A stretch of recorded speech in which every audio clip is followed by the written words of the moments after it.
E assim mesmo, descontraído, Silvio Santos falou para quem estava ali. Nós de televisão estamos vendo que por mais que a Record queira se aproximar da Globo, em todos esses anos ela não passou de 11 pontos e ultimamente ela tem caído para 10, para 9, para 8 pontos, o que significa que o público dificilmente vai deixar a Globo. A Globo é um muro e ultrapassar este muro a gente só consegue de vez em quando. É claro que se você tem um jogo de futebol entre o Corinthians e o São Paulo na Bandeirantes, pode dar 30, 40 pontos, mas no dia seguinte as pessoas voltam para a Globo. Enfim, a gente já sabe que lutar contra a Globo, na minha opinião, é impossível. É impossível. Alguns segredos do Silvio Santos, empresário, para nós, para mim, Gerson. Uma das coisas que não deve preocupar quem quer se meter em qualquer tipo de negócio é não se preocupar com os elogios ou com as críticas. Se você vai entrar em qualquer mercado, não importa que esse mercado tenha um líder e que você nunca possa se aproximar do líder, se você não sonhar alto, se você administrar bem a sua empresa com os pés no chão, não se preocupando nem com o primeiro colocado, nem com o segundo, nem com o último colocado, se você fizer aquilo que a sua intuição manda e usar bom senso, deixando de lado a vaidade, você tem todas as possibilidades de conseguir o seu objetivo. Não tenha dúvida. Só não consegue o objetivo quem sonha demasiado. Só não consegue o objetivo quem pretende dar o passo maior do que a perna. Só não consegue o objetivo quem acredita que as coisas são fáceis. Todas as coisas são difíceis. Todas as coisas têm que ser lutadas. E quando você consegue uma coisa fácil, desconfie, porque ela não é tão fácil quanto parece. Continue trabalhando, continue apostando na sua intuição, continue com os pés no chão e não se importe com o que a sua esposa fala, com o que os seus filhos falam, com o que os seus amigos falam, se importe com aquilo que você vive o seu dia a dia. Pelo menos foi assim que eu consegui, de camelô a ser banqueiro.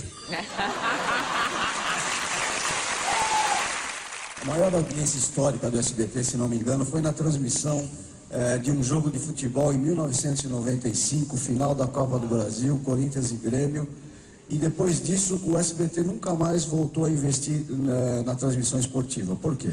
Eu me lembro de um ano que eu tentei competir com a Globo e que a minha proposta tinha sido até um pouco melhor do que a da Globo.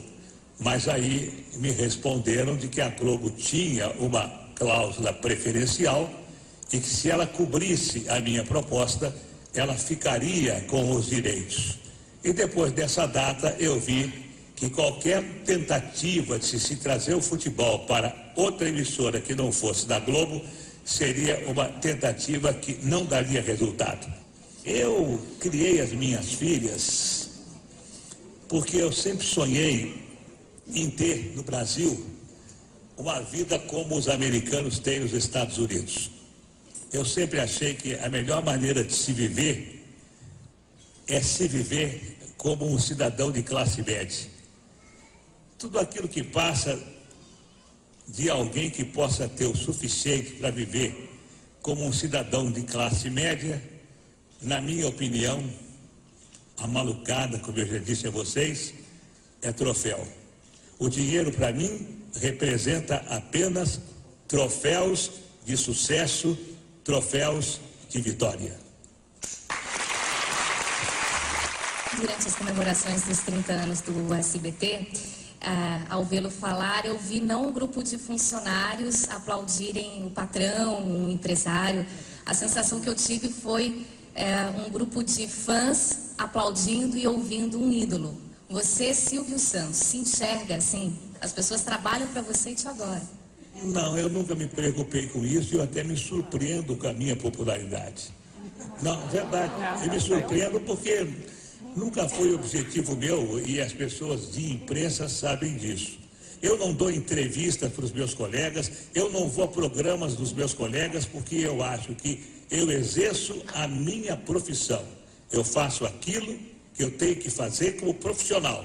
Se o SBT, se eu fosse funcionário do SBT, assim como... Bom, eu nunca fui funcionário, porque quando eu comecei na televisão, eu já alugava os meus horários. Mas se eu fui funcionário só da Rádio Nacional. Mas eu sempre fiz aquilo que me mandaram fazer. Então, hoje no SBT, eu faço o meu programa, e posso garantir a vocês, embora vocês vão dar risada, eu sou voluntário. Eu não ganho absolutamente nada, verdade? Os dirigentes do SBT estão aí para que não me deixem mentir. O SBT não me paga absolutamente nada, nada. Eu ganhava 300 mil reais do Baú da Felicidade para fazer o programa do Baú. O Baú fechou, não me pagaram mais nada. Eu quero agradecer a vocês terem vindo e terem escutado toda essa minha história, porque o livro que o Arlindo fez, um grande amigo meu, ele fez por conta própria, e eu fiquei muito contente, porque o livro que ele fez de mim fez com que ele tivesse uma velhice um pouco mais confortável.